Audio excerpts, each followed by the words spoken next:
This is the conspiratorial view of history, as opposed to the accidental view. And it is the conspiratorial view that we shall present in this program.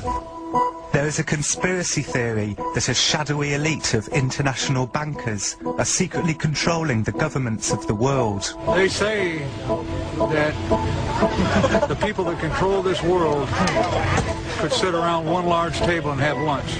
The theory goes that these elitists plan to create an all-powerful new world order, a world government that will destroy anyone who disobeys them. It is a theory shared by militiamen and neo-Nazis, and also by an increasing number of mainstream Americans. The message spreads through underground videos and anti-New World Order talk shows. Is there a New World Order? There's a New World Order. Is there a new religion coming? A new religion's coming. The New World Order has a certain smell about it. The smell of death. This is the story of a family who wanted to escape from the clutches of this tyrannical elite by moving to a mountaintop in Idaho. It is also the story of how their paranoid fantasies came true. Are you proud of yourself? Are you proud of yourself?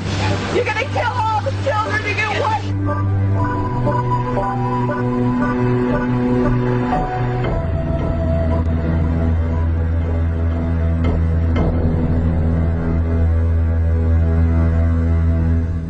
I guess I wouldn't give up what I had in my childhood for anything. Like when I was little, I would go out and I could sit and watch, a wasp dig a hole in the ground for hours. And then I'd follow it and it'd go paralyze a worm or a cricket or something and it'd drag it into its hole. But the media just portrayed that we were all crazy and had landmines everywhere and all we cared about was guns, I guess. But I mean, I do like guns, I still do. And I did then too, but I mean, it's not weird or crazy. When Rachel Weaver was 2 years old, in the mid-1980s, her parents, Randy and Vicky, moved the family from Iowa City to a mountaintop in Idaho, a place that became known as Ruby Ridge. Randy and Vicky were conspiracy theorists. They believed that an evil elite of international bankers and media moguls was secretly controlling their increasingly tyrannical government. The move to the cabin was their way of opting out.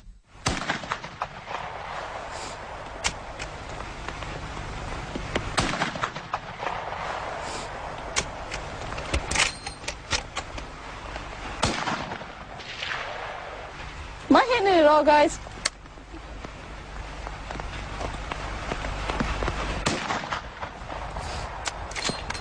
We wanted to kind of get out of the regular system and wanted to find a place where we could teach the kids at home, get them out of the city and out of the public school system. Government school is what I call them. And, kids in the city grow up with basketballs and bicycles, and kids in the mountains or out in the country grow up with dogs and guns. It isn't about hunting or target shooting. It's for protection against a government that can become tyrannical. Describe the feeling of what it's like to shoot a gun.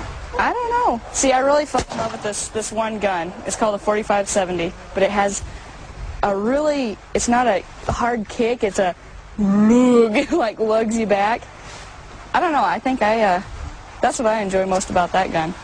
The reason why I don't look at it as a big political thing is because even if I had, my rifles, it's not like it's going to do me any good if the government wants to wipe me out. All I have to do is fly over in a helicopter and drop a firebomb, But as far as trying to go up against the government, that's just, unless the whole country did it, I guess. But that'd be a little different. This used to be one of my mom's favorite songs. It's that counting the flowers on the wall. That don't bother me at all, that,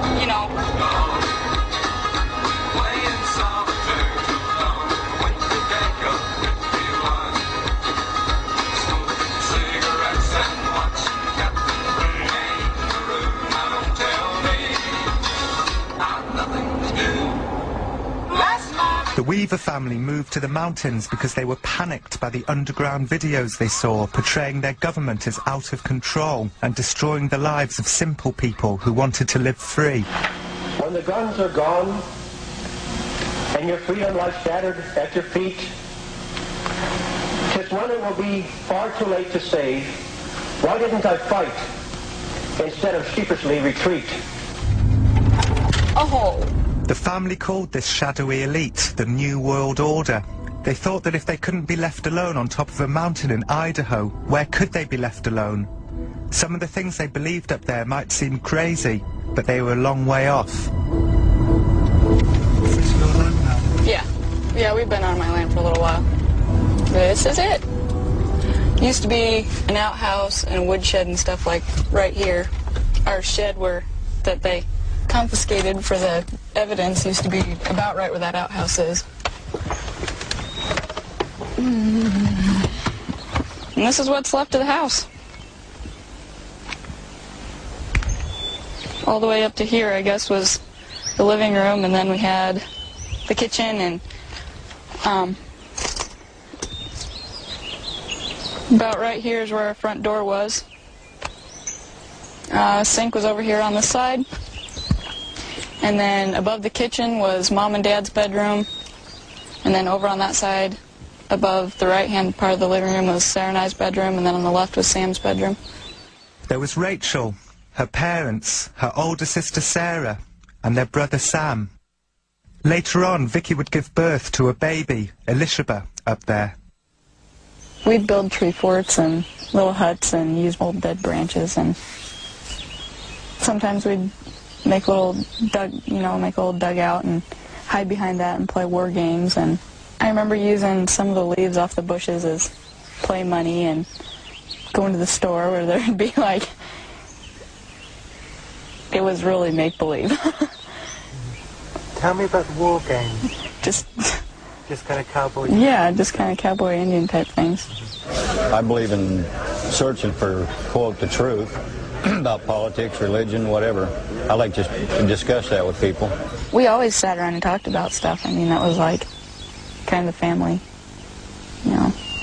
pastime, because we were always together, so we always talked about stuff. One place the Weavers went to discuss politics was Aryan Nations, a hardcore neo-Nazi compound 70 miles from the cabin. Aryan Nations holds summer camps every year, and Randy used to visit, sometimes taking the children along. Aryan Nations are very specific about who they feel is in charge.